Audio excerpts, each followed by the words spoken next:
Hello ladies and gentlemen, and welcome to Stormforge Productions. I'm Isaac Tate, I own the place. Our tabletop role-playing game, The Ruined Age, has a unique and interesting magic system, which allows the players to create nearly any sort of effect that they can think of. This series of videos will take you through the system, so that by the end of it you will know as much about the magic system as I do. If you want to use this magic system in your own homebrewed games, so much the better. In the first video, we looked at the basic concept of creating arrays and make them work.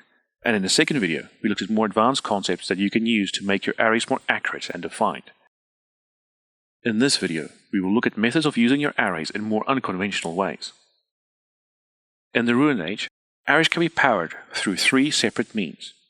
Firstly, by the direct application of energy, such as heat, light, and kinetic energy. Secondly, by the application of human blood, which is exponentially more efficient than direct energy. And thirdly, by using orichalcum in conjunction with the fuel rune. This is the most powerful and efficient fuel source known to man. Orichalcum cannot be used to activate an array without the use of the fuel rune. So if you wish to fuel your runic arrays with orichalcum, then simply place them on an array that has a fuel rune. Your fuel rune then needs to affect whatever runes you wish to be activated. You do not need multiple fuel runes attached to every locus. One fuel rune can, like any other locus, be connected to multiple loci. Once orichalcum has been added, the fuel rune will activate whatever locus it is affecting. In such a way, this fuel rune can act as a switch.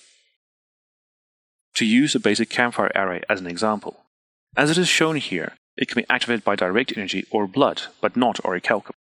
By adding the fuel rune to the array, it can now only be activated by orichalcum. To add more complexity to your arrays, you can add an if-then statement. If the required action occurs, then the array works. Shown here is a light blue pentagon locus affecting a grey locus. The curved line of the two straight lines intersecting it and the dark blue locus represents this if-then statement. Only if the target of the rune in the dark blue locus is present, then the light blue locus will affect the grey locus. For example, let's say that the light blue locus is create, the grey fire, and a dark blue human. This would mean that the array would only create fire if a human is present. Essentially, this is creating a trap. In such a way, a runic array can be prepared and charged with energy, then left until it is triggered by its if-then statement, because the energy wouldn't be released until the if-then statement is fulfilled. You can also command the runic array to only activate in the absence of something. For example, if you wish to have your runic array create a fire but you don't want it to burn someone, you can use the if-then statement to say the array should create fire only if there is no human present. For this, we combine the exclude command and the if-then command. As you can see in the picture above, the dark blue locus is surrounded by an extra border just like an exclusion, meaning it is not part of the array. So the light blue locus will only affect the grey locus if the target in the blue one is not present. Let's use the previous example and put the same three runes in this arrangement.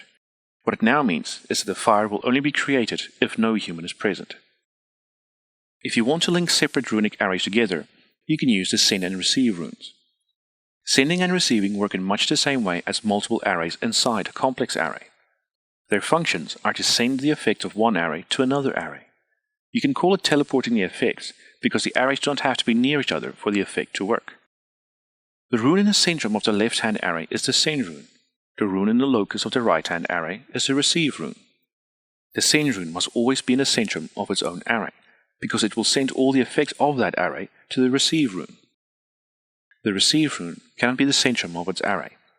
It will always be an affecting rune. This is because the receive rune takes the place of a normal locus.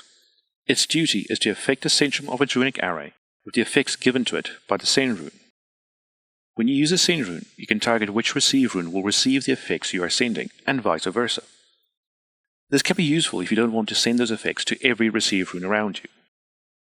To do this, we use a runic telephone number made up of the elemental runes: air, fire, lightning, stone, and water. When you modify a send or receive rune with an elemental rune, you create a type of code that both the send and receive runes must have in order to work. As long as both send and receive runes have the same number of each elemental rune modifying them, then teleportation will be successful. There is no way to determine which rune is first or last in this code. All that matters is the amount of each rune in the code. You can go more complex if you want to be 100% sure your teleportation will work. You can do this by modifying the elemental runes with more elemental runes. What this then means is that both send and receive runes must have the same elemental runes modifying each other in the same manner for the teleportation to work. You can go as complex as you need to make an unbreakable code for your teleportation.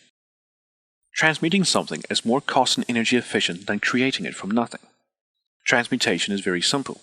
All you need are 3 runes: the target rune, the something you want, the transmute rune, and the object rune, the something you have. For example, this array turns stone, the object, into water, the target, by way of a transmute rune. The target rune will always be the centrum of whatever array you want to make, although it can be a secondary array in a complex array. You then link the transmute rune and the object rune together with the transmute rune in the middle, and there you have it.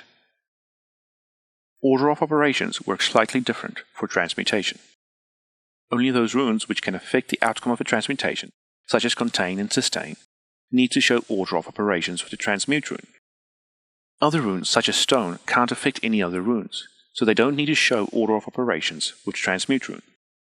Here's an array tying together all of these advanced concepts.